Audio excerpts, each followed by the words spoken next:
Give me the cue now. All right, good morning. If I may have your attention. How are you doing, everyone? Good morning. First of all, great pleasure to be here at this such a, an important event here in cold Bonn. Trying to get used to the cold, but glad we are all here participating in such an important event once again. My name is Cesar Marola. I am a senior manager at T-Mobile US under the Deutsche Telekom umbrella. I am also a member of the Harvard University Sustainability Committee. And today I'll be the moderator for this amazing and diverse panel. We're going to have a panel session, and then I'm going to introduce each one of them, and then we're going to have a Q&A, question and answer section as well. We're going to have the welcome remarks for Mr. Nick Nuttall, which is the spokesperson of the UN Climate Change. And I'm also going to have the honor to introduce the speakers, which is going to be Mr. Luis Neves, which is the Managing Director for the Global East Sustainability Initiative, JESI. Also, Mr. Malcolm Johnson, the Deputy Secretary of the General ITU. And last but not least, Ms. Catherine Jacques-Brissette, I hope I pronounced it right, from the Corporate Environmental Responsibility Specialist at Bell Canada. Let me start with the speaker, with the welcome remarks leader, which is Mr. Nick Nuttall. Please. Thank you. Thank you very much, Cesar. Did you say it was cold outside in Bonn? I see a picture of the Arctic on the screen here, so I think we'll have to keep this quite relevant, really. I mean, for Bonn, this is quite a nice, warm, sunny November day. So, But thank you very much for being here, and thank you for being here on what is the penultimate day before, hopefully, the end of COP23, this UN Climate Conference 2017 here in Bonn, in the former capital of Western Germany. I don't know how much you've been. I'm not going to talk too much about ICT because all the experts are here. But maybe I can just frame it in the context of what we've been doing in Bonn and where we are in terms of this global progression towards a low-carbon, resource-efficient or resource-resilient or whatever terms you want to use world that we are all trying to achieve. Before this conference started, I think we saw the two faces of climate change, of sustainability. We were getting the reports of the World Meteorological Organization on the fact that emissions were still climbing. I think we're all a bit gloomy that after 3 years of peaking emissions, we've had a little bit of a blip upwards. And of course, the temperatures are now at 1.1 degrees centigrade when we're supposed to be achieving a 1.5, no more increase, well below 2 degrees centigrade this century. So there were some big kind of scientific reality checks. And let's just remind ourselves, the reason why we're here, we're all here right now today, is because of the science. I mean, the whole underpinning of this agreement on climate change, the Paris Agreement, before that the Kyoto Protocol, everything we're doing is fundamentally underpinned by the science. So we have to say or see what the science says, and that's why we're actually doing what we're doing. That's why we're doing the Paris Climate Change Agreement. But the other side of this face of climate change was also on evidence before this conference. The World Resources Institute, based in the USA, brought out a report, which we encourage them to do, on the number of countries in the world that now have already peaked their emissions. I think it was 49. If somebody from the WRI here reminds me, but I think it was 49. There's 190 odd countries, right? So there's a lot more to go, but have peaked their emissions. And we also saw things like HSBC in London announce $100 billion worth of investments in the green economy, we might say, between now and 2025. They're just two examples of the kind of huge momentum that's already underway. So what is Bonn going to do, or what do we hope at the end of this conference? Well, Bonn's already delivered quite a lot. You know, I don't know if you've heard some of the announcements. Norway and the private company Unilever announcing $400 million for forests and small-scale farmers, which is great.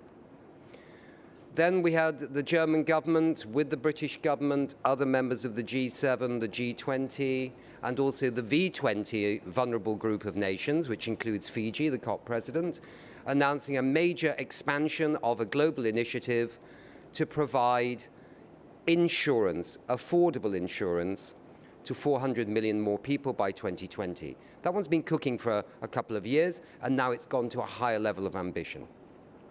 And there are many others. So look at our press communique tomorrow. We're not going to cover everything because we can't. But, you know, a huge new alliance on decarbonization of transportation, another initiative on fuels that will be 50% less polluting, and it goes on. So the momentum continues through Bonn. So what will Bonn deliver at the end? I hope I'll be able to write a press release tomorrow when it finishes that says the next level of ambition, for climate action took off, was launched here in Bonn. Because we are hoping that we will get what's called the Talanoa dialogue at the end. Now you might say that's another 12 months of a good chat. Yeah, a nice little fireside chat if you're in the Arctic, or Bonn, as Caesar mentioned. But no, this Talanoa dialogue is designed specifically to ask the question, where are we, where we're going, and how we're going to get there. Because the next window of ambition is opening up for raising the national ambition of the climate action plans, the NDCs. And that window is 2019 to 2020. So by the end of 2018, through this dialogue of nations involving the private sector and cities and others, that governments will be able to look themselves in the face in Poland next year and say, okay, this is where we are, and we are going to now do this collectively as a global community. We are going to raise our ambition of our national climate action plans. And it shouldn't be so tough, because the International Renewable Energy Agency, IRENA, which is based in the UAE, but also here in Bonn, brought out a report on the number of countries with national climate action plans whose real targets for renewable energy, for example, are higher than what they put in their national climate action plans, their NDCs, to the UN. So in fact, the higher ambition is already happening. It's just not in the texts of the national climate action plans. And this is where ICT fits in, because actually we know that this invisible hand for sustainability, ICT, is already playing its part in the transition to this low-carbon, sustainable future economy. It's already there. The question is, like everything else, renewable energy, agriculture, smart agriculture, so on and so forth, we all know it has to go faster because we know time is limited. We know that transition's happening, but we know we haven't got much time because the Paris Agreement came late. It should have come years ago. So the interests of the ICT sector, apart from making money, which is fair enough, and generating jobs, and creating a new kind of economy, must be in this next little window we've got right now. Because it's inevitable that ICT will be part of this transition. It's inevitable that it will spread further and faster together, to use the motto of Bonn. But can it go much further and much faster? Because, again, we don't have time. So I think your presence here is very important. Your contribution is important, not just here, of course, throughout the year. Because there are many other events, many other meetings where this dialogue towards higher ambition will take place, and you need to be present. And you need to be present at the highest possible level, because that was the beauty of Paris, right? It was the big hitters. Because the UN can't do it on its own, right? It needs presidents, it needs prime ministers to make decisions, it needs CEOs, it needs mayors and lord mayors. So we all need to work together, but the window is opening for the next opportunity. So again, thank you for coming here. I hope you will come to Poland next year, and I hope we can rev this thing up to achieve the goals of the Paris Agreement. Thank you.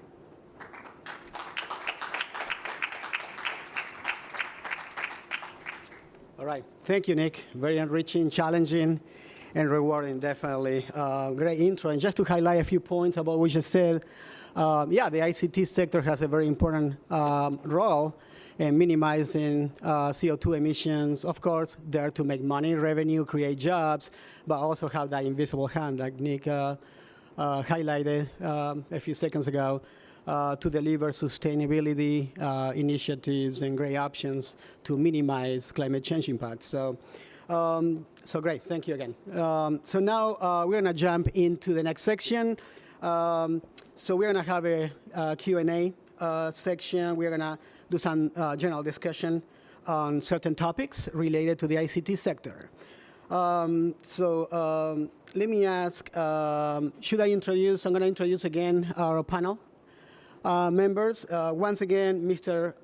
Luis Neves from JETSI, Mr. Malcolm Johnson, right on my left, and in the center, we have Catherine Jacken Brissett. Okay, so let me ask you the first question, guys, and please, you can ask me if I should repeat my question again just to clarify things. Let me ask you, and each and one of you can answer. In regards to digital solutions at scale, the scale goes fast and put people at the center of the solutions, and also generate great returns as well. So what's so different about digital solutions?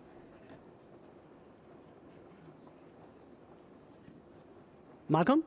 All right. Okay. Thank you. Sure. Caesar, is this on? It's on? Okay, thanks.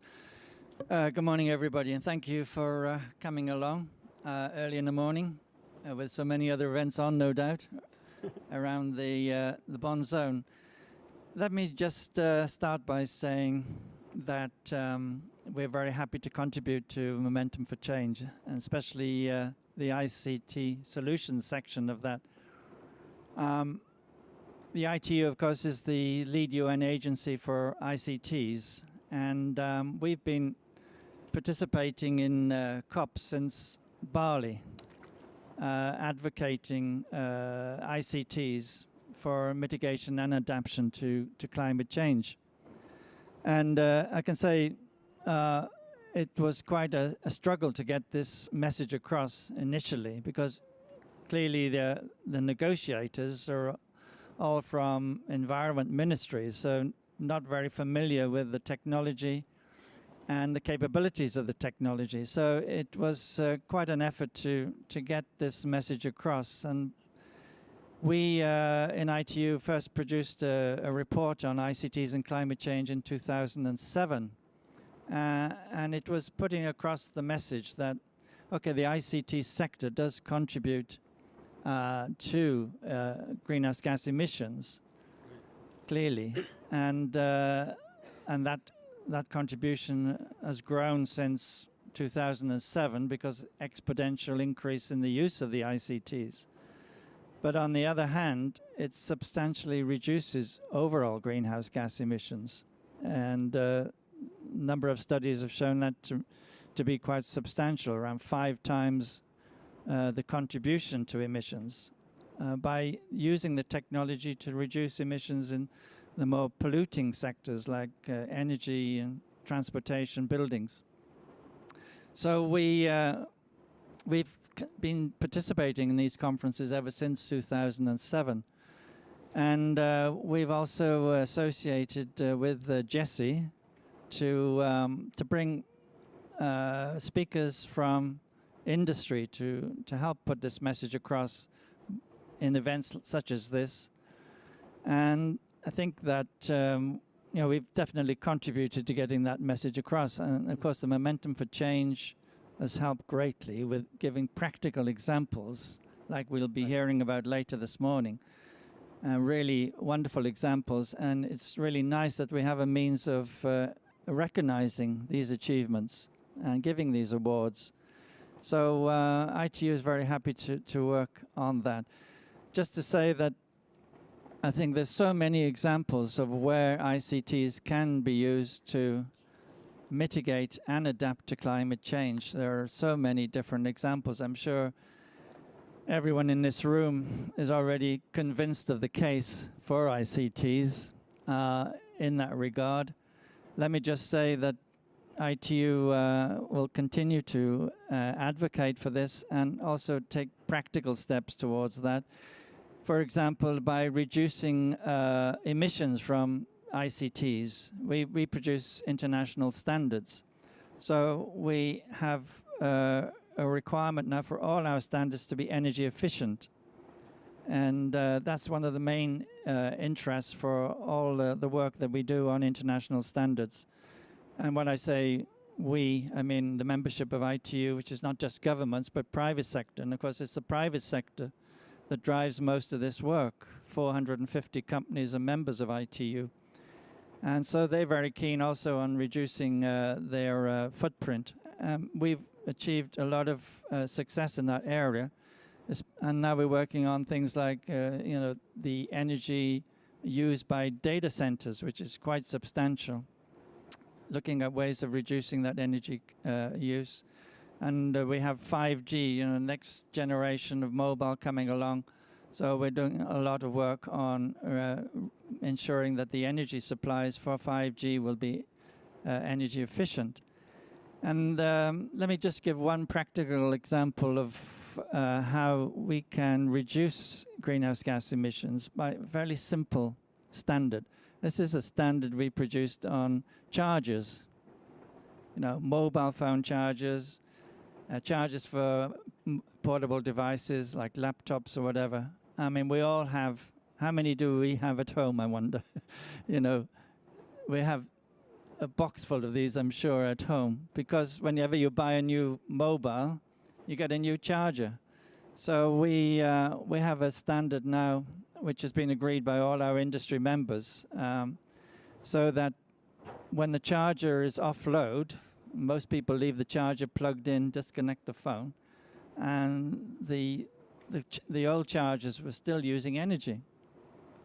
So the chargers that meet this new standard, they won't basically use energy once you disconnect the phone. And it's incredible how much that saves. I mean, just a little charger, but you multiply that by billions of them around the world, and it comes to quite a lot. It's estimated that we can save 13.6 million tons of CO2 a year just by that one standard.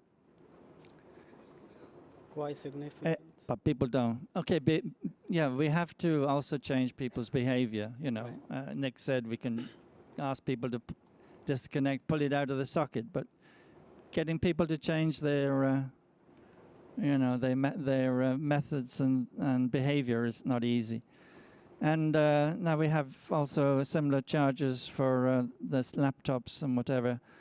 And also we've standardized the connections. All the industry members have agreed on the connections and have disconnecting lead. So we're saving on e-waste, which is another big concern, is e-waste. There are 1 million tons of chargers manufactured every year. So you can imagine the amount of waste there is just with chargers. So just to say, there are so many examples, and I'm sure others on the panel will give further examples. But just to start us off, perhaps I'll pass on. Okay, is this connected? Yeah? Well, good morning, everybody. So I would like to start with the comments made by Nick Nuttall, which are, let's say, amazing. We see positive developments, and the private sector and governments taking steps to address the climate change challenge. But I think that we need to keep our feet on the ground, because we have been seeing many promises so far, and we also are assisting to the rise of carbon emissions steadily. And so this year we realized that emissions are growing 2%, in spite of all the promises and the commitments from companies. I used to say, if I would account all the abatements that I've seen in different conferences, the world would be saved by now. So we see lots of promises, but we need also to make those promises accountable, and we need to make sure that those that are making promises, that they will deliver those promises. So this is a kind of side comment based on what Nick said. I'm an optimist by nature, but what I'm also seeing is that reality is showing us that the world is not on track. And we need to take bold steps, and we need to be transformational if we are going to address the challenge of climate change. And this is where I think that ICT can play a very important role. In GESI, in the Global Sustainability Initiative, we have been looking at the role of our technology in relation to climate change since 2008. We have been tracking developments in our industry, and so far we have issued 3 major reports done by 3 different consultancies, McKinsey, Boston Consulting, and the Center Strategy, in different periods from that time up to now. And those reports are known as SMART reports. The first one was SMART 2020. The second one, in 2012, we called it SMART 2020. And the latest one in 2015, we called it SMART 2030 because the period is changing.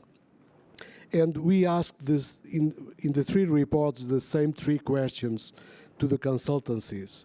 The first question is, how much are we emitting as sector, as industry sector globally?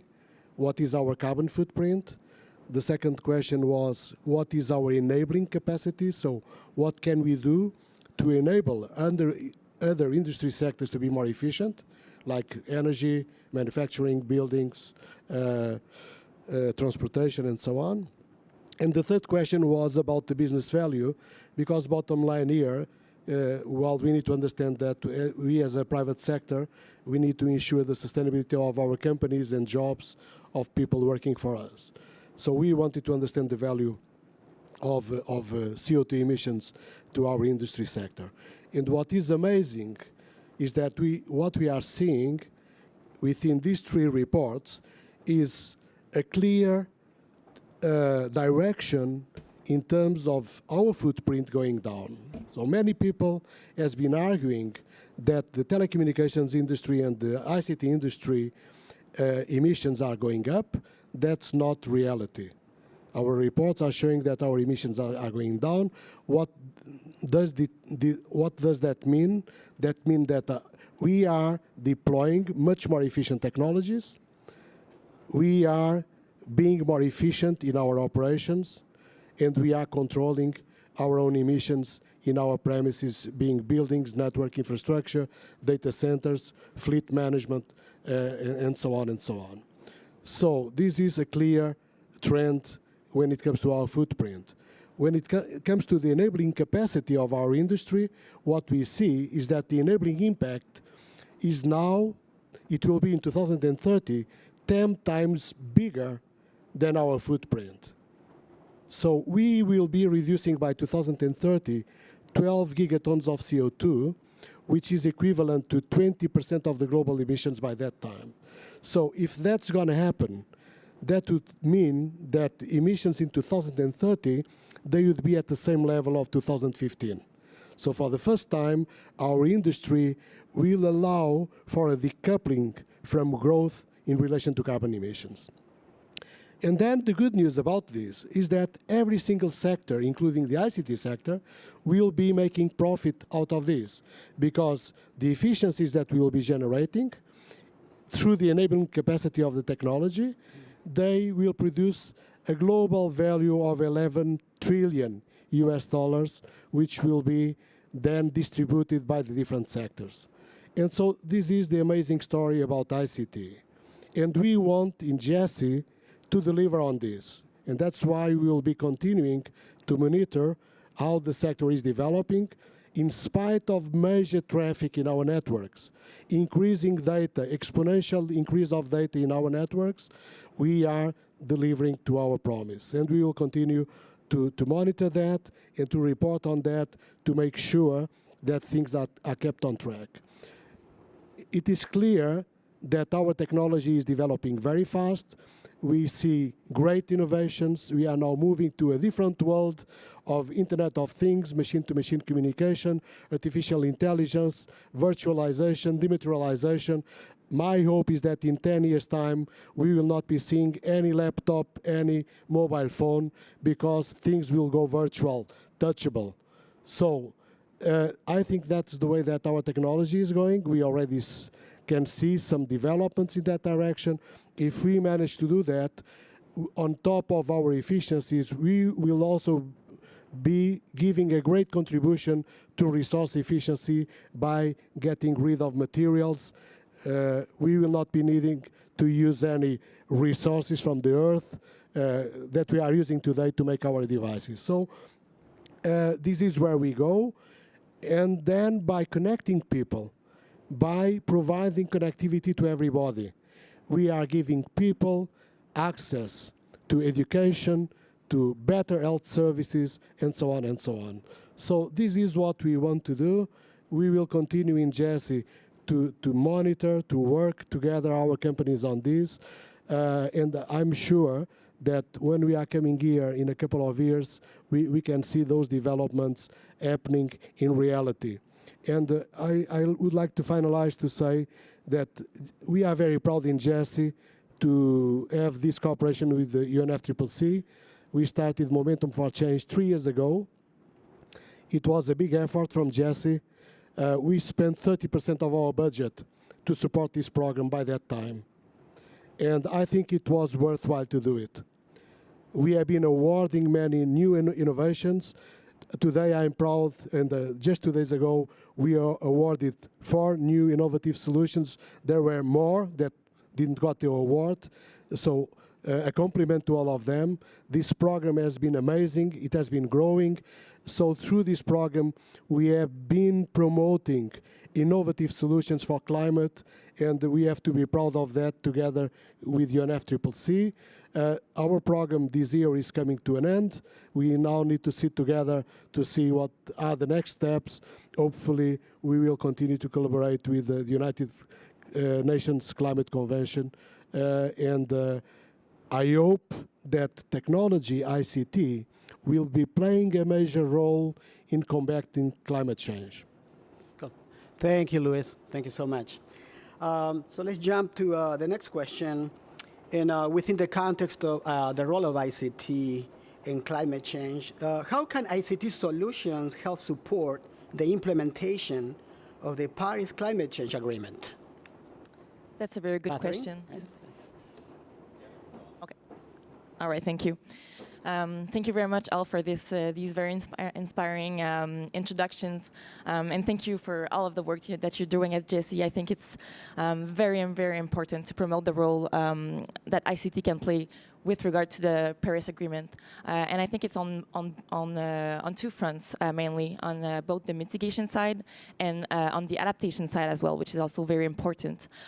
So Luis mentioned earlier all of the very important Smarter 2020, 2030 reports that has been performed to demonstrate the very important role that ICT can play. And like you mentioned earlier, the data is there. We have results to prove it. We have studies to prove it. And as an actuary, I always want to rely on these actual results to be able to demonstrate that. Demonstrate our point, basically. So at Bell Canada, we've been working on a study that is similar to what JC did, but specific to our own solutions that are deployed throughout Canada as the biggest telecom company there. And we've based our study on 2015, and we've been able to demonstrate that the solutions that are provided by Bell are enabling twice as much GHG reductions than the GHG that we produce at Bell. So when we compare this ratio of 2 compared to the ratio of 10 that Luis was mentioning earlier, is because, of course, first of all, we based our study in 2015, whereas the Smarter 2030 is based 15 years in the future, assuming a very widespread development of ICT solutions. And also because, as you can imagine, it's a very complex analysis, and the data acquisition process in itself is very challenging. But still, I think it really demonstrates the very, very strong potential of these solutions. And as you all know, it was mentioned earlier, we now all have a computer in our pockets, so it's already pretty widespread, but I'm convinced that it can go so much further, because here in this room, I'm pretty sure that pretty much everyone is familiar with these, the potential of these solutions. But in the more general population, as well as within governments and for decision makers, I realized that it's not so clear. And I've been able to meet with a lot of very interesting people from especially from Canada, from the governments. And when I was talking to them about this, I realized that there's a really big need to raise awareness of the potential of these solutions, because if we want to achieve the goals of the Paris Agreement, which need much more ambitious commitment than what has been taken so far, we really need to involve all of the sectors of the economy that can play a role in achieving those targets. And I think ICT is definitely one of them. So we really need to raise awareness so that the ICT solutions can be integrated into climate change strategies and even regulations. And it crosses pretty much all sectors. And it's also the Paris Agreement focuses a lot on the mitigation side, but also on the adaptation side. So let me give you a few examples from Bell. So for example, our study regarding the mitigation aspect of how we can actually reduce the carbon emissions of our clients. So for example, we provide services such as audio conferencing, video conferencing, web conferencing, which are probably very familiar with, which allows employees from a company to meet virtually as if almost they were in the same room, even sharing desktop, even working on the same document at the very same time, allowing for hundreds of people to be in the same room virtually. So it can significantly reduce the transportation needs of these employees, so that, as we all know, transportation is a very big sector, that's a very big carbon producer. So, and it's also very efficient because employees don't have to travel as much and spend as much time in the airports. And then it also saves a lot of money for the business that uses these services, because they don't have. It's a lot less expensive to use these solutions than to afford for these plane tickets that are getting more and more expensive. And even for the employees, other services such as teleworking allows for a greater conciliation between work and family. So there's all of these secondary benefits related to it, and I think we really need to promote these services. And of course, as you can imagine, dematerialization is also a very important one. Everything that you can do virtually without having to go to the bank or go to the store to buy material things that no longer have to be physical. And so I think there's a really, really tremendous potential, and there's room for a much more widespread deployment of these solutions, which would allow us to meet the Paris Agreement. And let me just give you a few examples on the adaptation side. Of course, all of the examples that I just mentioned would also help on the adaptation purposes, because if, for example, there's extreme climate events or rising sea levels that no longer allow you to go to work, then you can work remotely, either from your house or elsewhere, so that the business can keep on moving. So, and also other services that we provide that are not so much related to mitigation, but really allows to businesses to adapt, which would be, for example, in all our network, of course, there's a lot of redundancy, which allows for if there were to be a failure somewhere in the network, then the redundancy allows it for the network to keep going. And same for cloud computing, all of these data centers that were mentioned earlier, that allows for having always a backup in the clouds, so that company never lose their data. So and these even help the ICT sector itself adapt, because it makes sure that the ICT solutions that we provide that are so helpful to meet the targets of the Paris Agreement can keep on being provided no matter what happens. So I think it's clear to my mind that ICT solutions should definitely be part of any climate strategy to meet the Paris Agreement. Right, and I believe Nick wants to make a point. Just a point is, so how can ICT help deliver the Paris Agreement? I mean, there are certain sectors of the economy that seem to be now running very fast into that more sustainable future. There was a press conference I chaired the other day with Joachim Rockström of Sweden, who's one of the rock stars of the scientific community, and also John Schnellnhuber of the Potsdam Institute. And one of the things that they said was that with renewable energy, we are now following Moore's law. You know, Moore's used to be with computing, didn't it? A doubling of capacity. They're saying that with renewable energy now, we are seeing a doubling of the penetration of renewable energy every 4 to 5 years now. It's running very fast in developed and developing countries. So in a sense, that part of the story in terms of delivering on the Paris Agreement is now accelerating at speed and at scale. And so in the next few years, I think you'll see this huge, huge doubling of the penetration of renewable energy. But there are some sectors of the economy globally and at national level too that are still well behind the curve, and ICT could really help. One is agriculture, for sure. I mean, agriculture is whatever, 24% of global emissions, something like that. It's really far behind the curve in terms of achieving those kinds of efficiencies that are needed to feed people and also deal with greenhouse gas emissions. So I think this is a really big area. The other area is this area I was touching on before, which is that, you know, all the science is absolutely clear. We cannot stop climate change now, right? Climate change is with us, and it will be with us for a very long time. Even if we turn the greenhouse tap off now, we've got at least 50 years of increasing damage. Hopefully, with the Paris Agreement, we stop the worst, but we have 50 more years of damage. So there are 3 parts to that jigsaw puzzle in which ICT can play a really critical role. One is every nation pretty much on Earth has a national adaptation plan. They are not terribly well funded, but they are there. And the countries need help on how to implement those. And ICT, I'm sure, has a big role. The second piece of the puzzle is insurance, which I mentioned before, and that's now really ramping up. The data underpinning those risk transfers with insurance, particularly in the developing countries, needs somehow to be speeded up as well, particularly in Africa, where some of the data collection is still pretty bad and some of the risk assessments have big gaps. I'm sure ICT can help there enormously. And then at the very end of that jigsaw puzzle is loss and damage. But if we can deal with adaptation plans, insurance, then the losses and damage at the end will be much lower than they would be if we don't do those 2 other first bits. And ICT has a big role. Just coming on to that last point, I really think this is important too.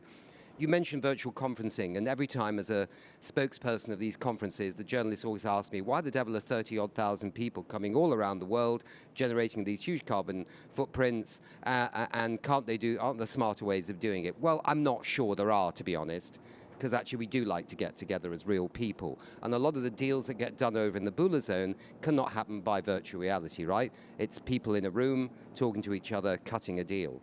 But what we can do is, the whole world's interested in this conference, or a big slice of it. How do we get what's happening in these places out? Yeah, we got Facebook, yeah, we got Twitter, we've got Snapchat, maybe we'll have Dogbite or something next year, you know, you get these new names all the time. But to actually link the world much better up so people understand why people are meeting here, what they are doing and what they're up to.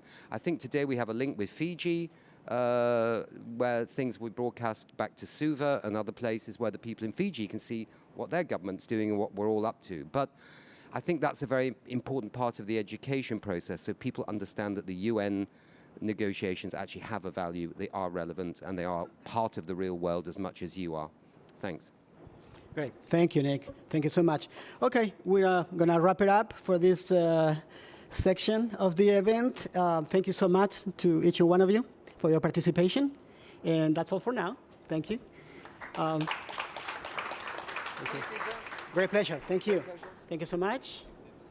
Great. Thank you.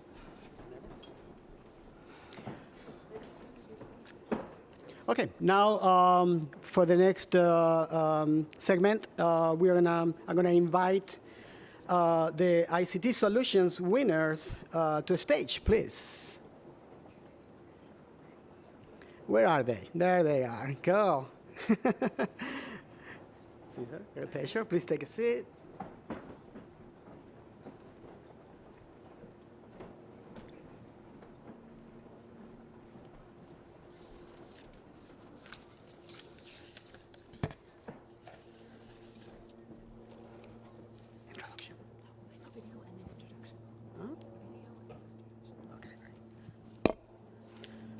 Now we're going to play a As the video. world Thank you. faces increasing environmental challenges, the need to shift economic development onto a green growth pathway is clear. This is why Momentum for Change recognizes innovative ICT solutions that make a low-carbon, highly resilient future possible.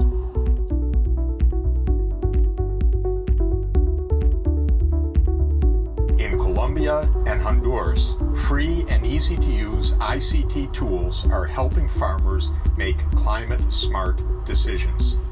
Here in Colombia, CIAT and CCAPS have been working together using different technologies in order to give the proper climate information to farmers so they can implement climate-smart practices.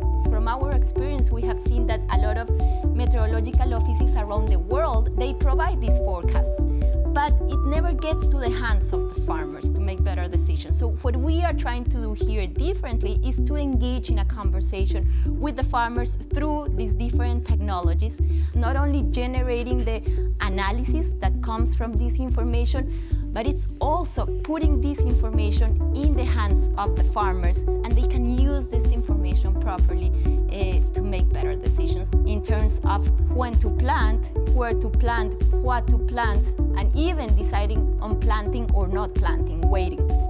According to our own calculations, we are being able to provide this climate information to 300,000 farmers.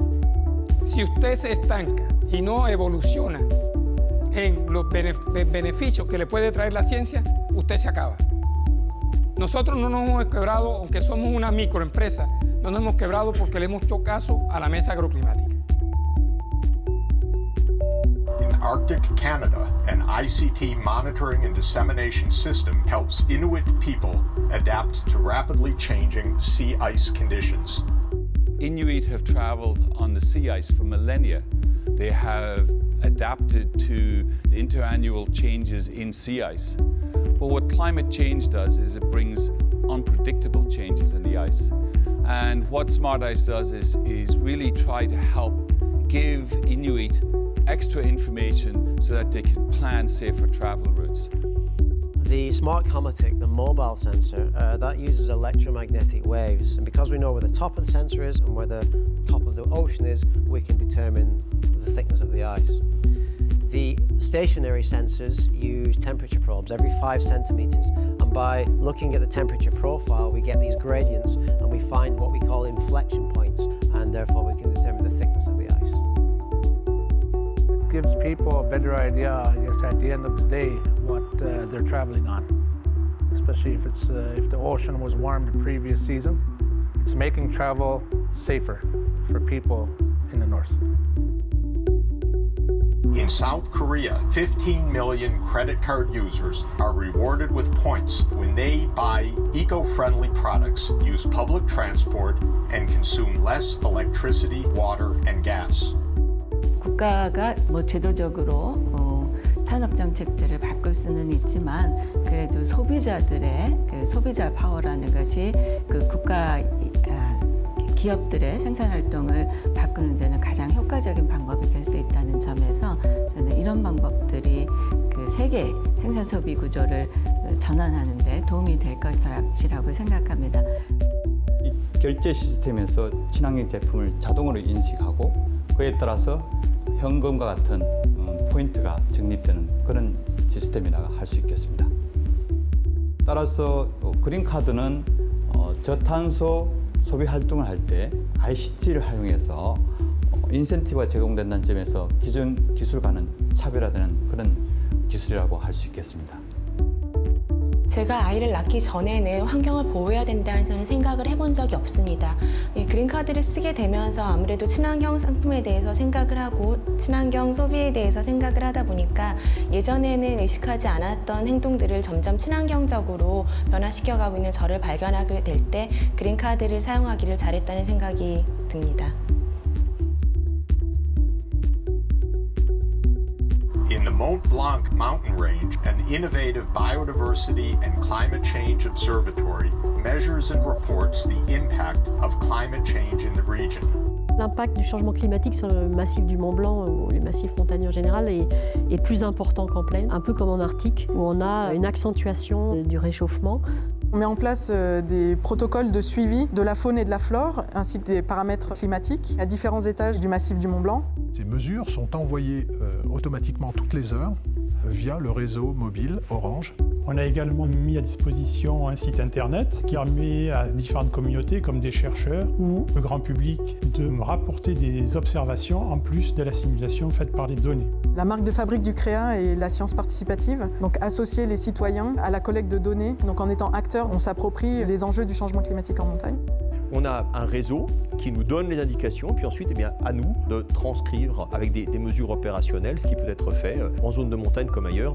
On essaie de comprendre la réponse des espèces aux conditions climatiques et en faisant changer ces conditions climatiques via de la modélisation, de voir quel peut être le futur de ces milieux alpins. Ce qui se passe ici peut être utile pour comprendre ce qui peut se passer dans d'autres massifs montagneux.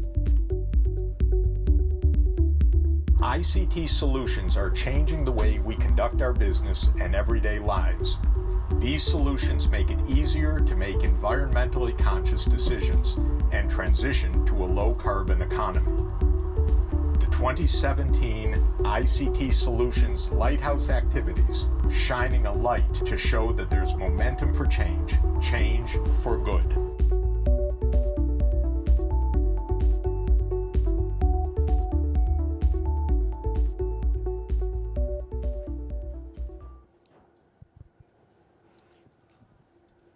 All right, great, thank you. By the way, the video was narrated by Jeffrey Sachs, for the record. So let me introduce each and one of the winners. Let's start with the green credit card, which is composed by Mr. Wang He Nam. Oh, that's you. Okay, very good. That's all right. You can take a seat. Just give me a second. I'm going to introduce each and one of you. Yeah. And second will be climate change impacts on mountain biodiversity. Ms. Irene Alvarez. There she is. Right. Third, Smart Eyes, or ICE. Mr. Joey Agnatok and Dr. Trevor Bell. There you go. And last but not least, ICTs for small-scale farmers, a game-changing approach to climate-smart agriculture in Latin America, by Dr. Julian Ramirez. Okay, so now you guys are going to present your solutions. If you can share with the audience. Oh, there it is. Okay. So, which one is it? The green?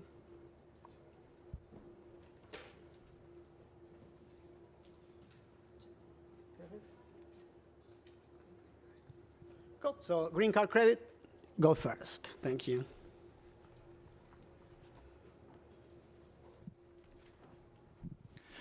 Okay.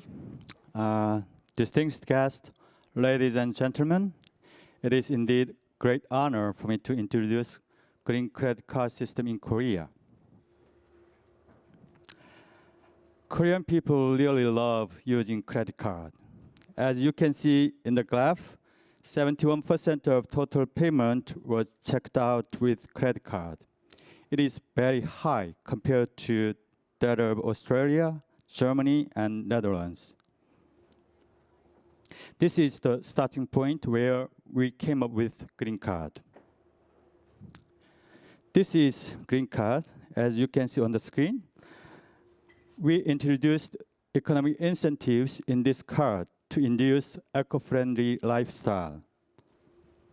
The incentives are called eco-money points, which can be used as cash. The half series is a symbol of green card, which shows you when you can get eco-money points, such as saving electricity and water and taking public transportation. And lastly, purchasing eco-friendly goods.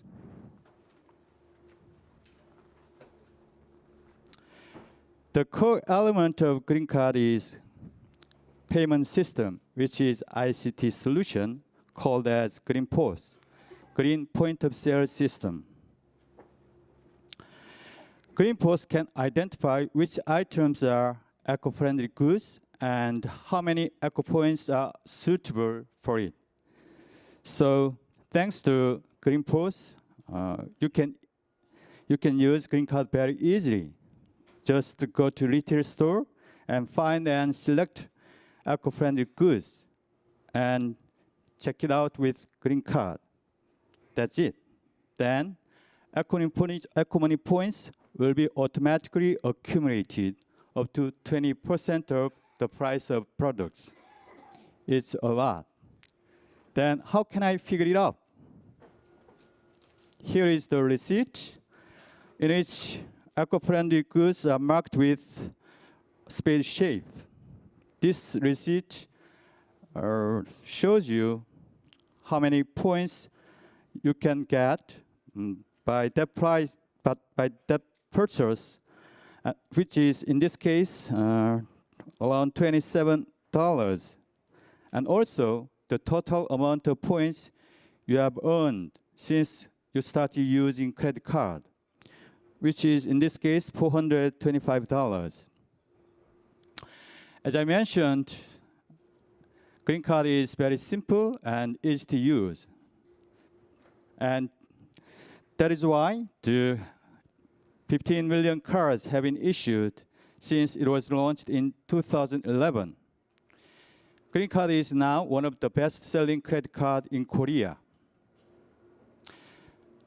I hope that Green Card will be one of the best examples to catch two birds, which are environment and economy with one stone. Thank you for your attention. Great, thank you so much.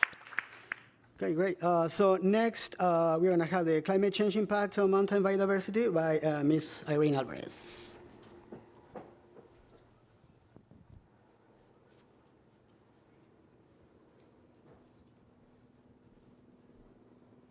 Thank you. It's a really great honor to be here with our partners from Orange to present our initiative on monitoring the impact of climate change in the Mumblin area, which is both in France, Switzerland, and Italy. So as you heard in the movie, in the small movie, climate change is happening much quicker in the mountains and in the Arctic region than in other areas. Just to give you a sense of that, the intermediate scenario from IPCC is a promise for us of plus 3.3 degrees by 2100. So that's quite consistent. And also we've already been observing about a month of snow cover reduction in the Mont Blanc area in the last 50 years. So 1 month of snow reduction, that's obviously a big impact on the snow industry and the ski industry. But that's also a major change in our landscapes because animals and plants are reacting to this disappearance of snow, which means in turn higher natural hazards like avalanche, landslides, rockfalls, but also landscapes that are changing very fast. So we at Créa Mont Blanc are a scientific NGO, and we are trying to study, explore, understand the climate change impact, and also share these results with the decision makers and citizens for them to take informed decisions. And we have chose the Mont Blanc range because if we did a show of hand, I'm pretty sure that most of you know what Mont Blanc is. So it's an iconic mountain that talks to everyone. And it's also a quite good representative of what happens in mountain areas. So what we've been doing in the Mont Blanc area for about 10 years was actually lacking an ICT solutions. We are a small NGO and we don't have the expertise to actually collect, manage, and then share the data that we collect. And this is where we entered in a partnership with Orange to actually manage this data collection and sharing effort. So we do monitor the impact of climate change with two different tools. One is high technology. So you saw in the previous picture temperature station, and here you can see automatic cameras. So we have various sensors in the Mont Blanc range, and these sensors, because we are in very remote areas, need to be sending data automatically. Just for you to understand that the temperature station you saw in the previous picture is actually about 5-hour walk from the last road, and it's not like easy walk, it's crossing glacier and climbing ladders. So it's really important that we have automatic data being sent to our databases. It's also important that we have warning systems when these equipments actually fail. And it's also important that we have a good maintenance of these equipments. And this is a lot for a small NGO. So this is where Orange came in. And actually all the equipment is being maintained by their technicians as part of their daily routine of telecommunication equipment. So that's very important to have the data continuing to arrive to our databases on a regular basis. The second tool that we are using is citizen science. So citizen science is basically using you, me, any person, school students or protected areas to collect data in the Mont Blanc areas. This is a sensitization tool, but also a very powerful scientific tool. And for that also we need technology. So we need people hiking in the Mont Blanc area, for example, to be able to send us data. And that means having a web app to use that. And again, we developed that with Orange in the last few years. Finally, data being stored and analyzed means nothing if it's not brought in a simple way to decision makers and to citizens. And this is why we built with Orange a website where it's easy to access the data, analyze data, and visual data. So I think what we want to show through this Climb project is that technology is actually very key to bridge the gap between science and society and to bring the knowledge to the citizens and the local governments. Like our first speaker said earlier, science is the basis of adapting to climate change, and this science is actually quite little at the moment. We still ignore a lot of the impacts of climate change. So this is why we hope to continue on the Mont Blanc area and in other areas. Thank you. Cool. Thank you so much. Great. So next, for Smart IC, if you can please do your presentation. Thank you. Ullakut in Lurnasi.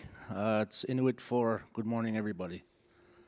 As you can see in the picture, I'm an Inuk from an Inuit community. The biggest community where I come from, 1,200 people.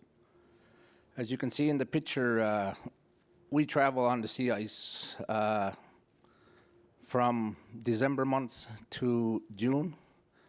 We hunt, we fish, we collect firewood for our homes, all on the sea ice. You can see in this picture here, sea ice is frozen ocean. In this picture here, there's places that are open water all summer, all winter long because of the currents and stuff. For thousands of years, Inuit people have been monitoring the conditions of the ice and determine from stories passed down what type of ice you look at to be deemed safe for travel and do whatever you need to do on it. But because of climate change, sea ice is becoming really dangerous for Inuit to travel on. In a recent warm winter in Nunatsiavut, 1 in 10 people that we talked to fell through the ice. So you imagine on the Autobahn if 1 in 10 cars crashed. So this is a disaster for Inuit and a disaster for Inuit society and Inuit culture, which is only going to get worse as climate change intensifies. The other issue that we're dealing with is that with younger generations of Inuit, the traditional knowledge is not being transmitted, and we need to look at technology and ICT to enable that transmission of how to travel safely on the ice.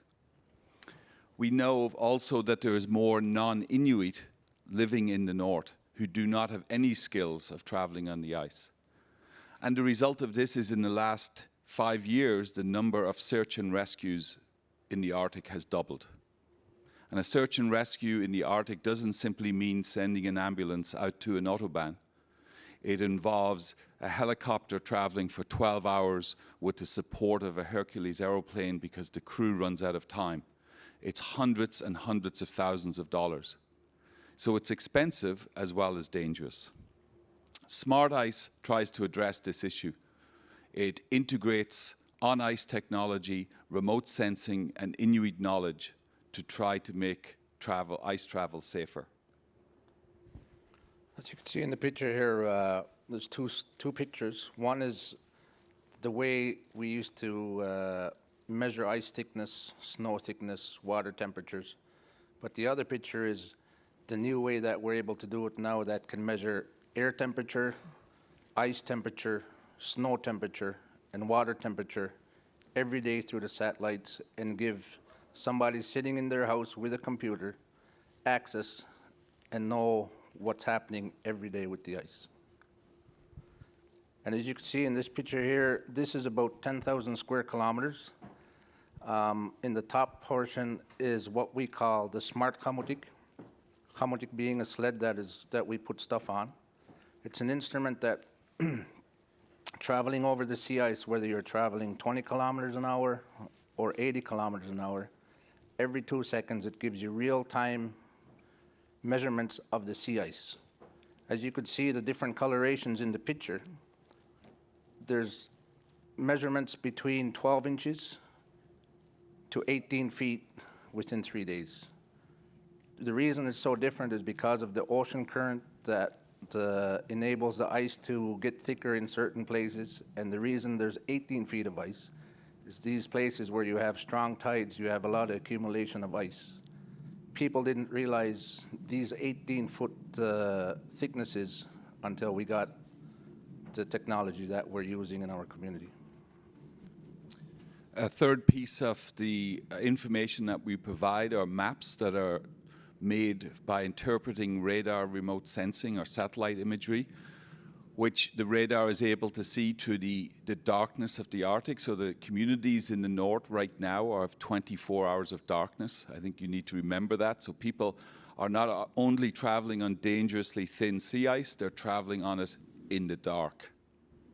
These maps show where simple color scheme, the red where it's really dangerous to travel, green where it's normal conditions, and orange where you need to be extra cautious.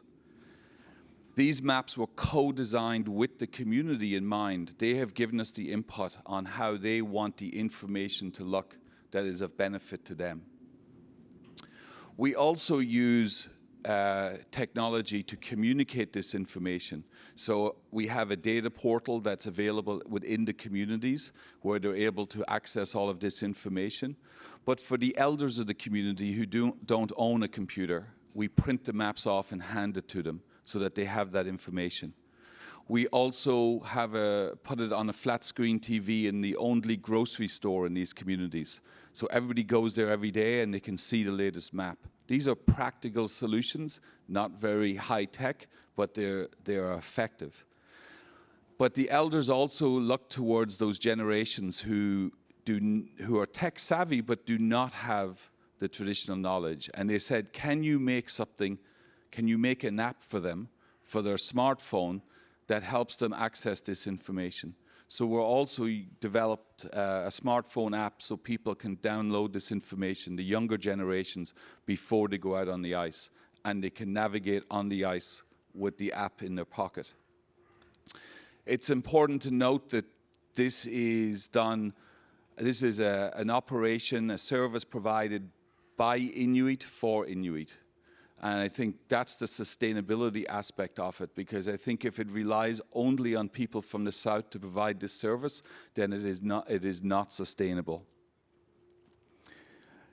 it really puts into their own hands the technology that's going to make travel safer and empowers them, I think, to respond and to adapt to climate change in their communities.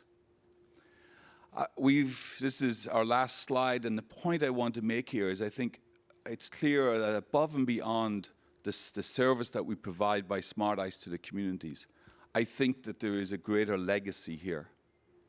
And that is the ability to certainly harness the great and vast potential of the youth, the Inuit youth that live in these communities. 60% of the population in these communities is under the age of 25. We need to essentially, I think, inspire this new generation to embrace technology so that it can be a solution for economic development and a driver for well-being in their communities. Thank you. Great. Thank you. Thank you so much. Okay, and the last winner, that's going to be ICTs for small-scale farmers by Mr. Ramirez. Okay.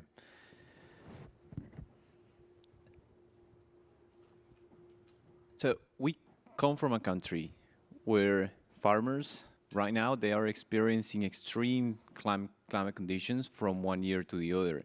And for the most part, they don't know what to do. In fact, in 2015, in Colombia, estimated economic impact from drought was more or less $530 million. In the same year, in Honduras, more than 1 million people didn't have enough access to food because of drought. So we came up with the idea that we can learn from what farmers are doing and understand the kind of climate conditions that they experience and use that to tell them through ICTs how to do things better. In the picture, you see Enrique on the left. Enrique is one of the Rice Growers Association technicians that we work with. And he's been working with farmers for a long time, telling farmers how to grow their crop and telling them a bunch of things. But now, Enrique is able to tell farmers in a precise way how the climate conditions have been in the last few weeks, and then, importantly, how climate conditions could be in the next few months. Together, they are using mobile apps, web platforms, and also kind of paper-based formats to make decisions on how to manage the crop, specifically how to plant the crop, when to plant the crop, and even sometimes whether to plant the crop or not. In fact, that not only increases production, but it also makes it more climate smart. In fact, in 2014, in one of the most severe dry seasons recently, we worked with the National Rice Association and helped farmers reduce estimated loss of $3.6 million. Right now, we estimate that we're reaching 300,000 farmers between Colombia and Honduras. And those farmers are not only increasing production, but they have more food in their farms, but they also have a production which is much more climate smart. So for us, what's next? We know that 80% of the food that we produce, that is produced in the world right now, comes from small-scale farms. And in many cases, many of those farmers, small-scale farmers, they have no access whatsoever to climate information or to information on how to adapt to those climate conditions. So if we were able to reach those farmers in Africa, in Asia, and all the other farmers in Latin America that are producing our food, we're able to reach them through our ICT tools.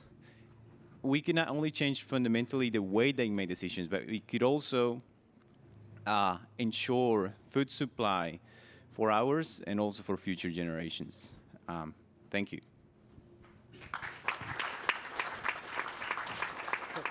Thank you. Thank you so much. Now I'm going to ask the audience if they have any questions for the winners. Anyone? Don't be timid. Okay, there you are. Let's go with the gentleman. Now, yeah, we can have the mic and pass it on. Thank you.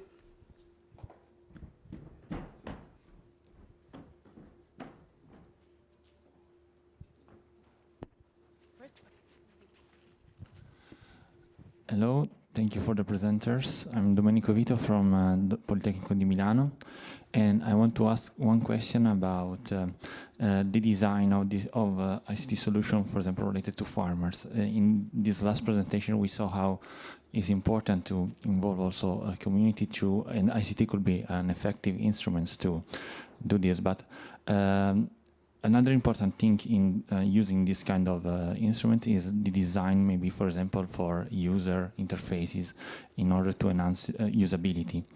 And I want to ask, how do you address this particular issue in your experience and so on? Thank you very much. My question is similar, so I won't repeat it, go over it. Dennis Naughton is my name. I'm the Minister for Communications, Climate Action and the Environment from Ireland. And again, it's how do you get the data and information, because we collect this information, we have this accessible, but how do you put it in a usable format that farmers can use and apply on a day-to-day basis? So there are two key elements, and thanks for the questions. They really kind of get to the heart of what we do, which is the user. So there are two elements. The first one is that we go to the field and we try to understand what the farmer and the technician's needs are. So that involves a few elements in themselves. One of which is understanding what information they receive right now at that particular point when we go there, and then how they receive that information. So where it comes from, and also in what formats it comes from. And so that helps us kind of have a starting point. Then the second element is we come and show different ways, different displays of information, different ways we can, take the information to them. Essentially different types of graphs, different types of text formats, different types of narratives, different types of tables. And we go through an exercise with them of basically prioritizing which ones they understand more and which ones they don't understand all so much. And that kind of leads to two things. One is adjustments on the things that we show them, but also on the capacity building at the field scale. And so that's the first element. And then once we go through the development of the ICT tools and we kind of put the information in the hands of farmers, we go through a set of usability testing. And so that usability testing involves getting feedback again from not only farmers, technicians, but farmers, technicians, and also people from, for example, the meteorological institutes. In case of Colombia, IDIAM, in the case of Honduras, COPECO. And so we go through these usability exercises at the end where we ask, okay, do you feel comfortable with this? I agree, I disagree, I strongly agree, I strongly disagree. But also then ask specific questions about the information that is presented. So can you tell me what's the best planting date given for particular season? And then they have to go navigate and try to find the information. In most cases, after going through all these exercises, what we found is that about 80–70% of people, they are able to actually interpret and use the information. So that's kind of the first element, usability testing on and basically in understanding farmers and technicians' needs and capacities. The second element is translation. So in a lot of the work that we do, we don't work alone, basically CIAT or CGR, CCAPs. We don't work alone. We work with the farmer organizations. And this is like the example of Enrique that I was giving. These guys, they are trained, they have undergrad degrees, and they are able to basically understand the information and translate it and put it in the hands of farmers. So in some cases where farmers' kind of interpretation capacity is more limited, these translators, basically, the technicians that actually take the information to field, they are critical. And having them trained is kind of a key element of what we do. Okay, thank you. Thank you so much. One more question right there, right? We can, oh, there you go. No, my name is Juan. Sorry, my name is Juan Ladrón de Guevara from Government of Chile. Well, first, great ideas you have in place. I have a question on what is the model you have for keep your software or your system going in the future? Do you have any source of finance to keep the upgrading? The sensors do you have in place doing the job and so on? So for all of you, the same question. Thank you. I can probably answer for everybody here that we all need more money to do that. And so I think I heard you offering it, did I? No. But I think what's more important from point of view is that as climate change intensifies, and we know that, in the Arctic, it is intensifying by the decade. We can see it in how late the ice forms, how early it breaks up, how thin it has become. We need the technology to keep up with the magnitude of the impacts. And so it's not just a need to do that, but it's really an urgent response to the impacts that we need to keep up, constantly upgrading our technology and constantly responding to the needs of our communities. Can I? Yes, please. For green card, there are two kinds of investors. One is card company, up to 0.1% of consumers' payments are funded into KT, our organization, through card company. Those funds ultimately go to consumers as eco-points. And there are other investors, which is government. Ministry of Environment provides the budget, which changed into eco-money points. Those eco-money points also goes to those who join environmental activities. That's it. Thank you. And as far as we are concerned, I can only confirm what you are saying and add to that that the simpler the technology is in the beginning, the easier it is to maintain. So we're not aiming at very complex technologies, but we're aiming at technologies that we can maintain at our own level. And also we're aiming at partnerships like the one we have now that are long-term partnerships where we know there's a continuity in the maintenance and in new developments in the technology. Thanks. Yeah, so in our case, it's simple, empowering the institutions. So for us, we're a research center, we do research for development, but then at some point, we might disappear from the picture just because our sources of funding might shift, our strategies might shift. But the key is really to empower the farmer organizations we work with, to empower the government, so the Ministry of Agriculture in Colombia, the Secretary of Agriculture and Livestock in Honduras, and to empower the Met Institutes. And they are themselves the ones that kind of keep it going. One more question, I think, somewhere. There you go.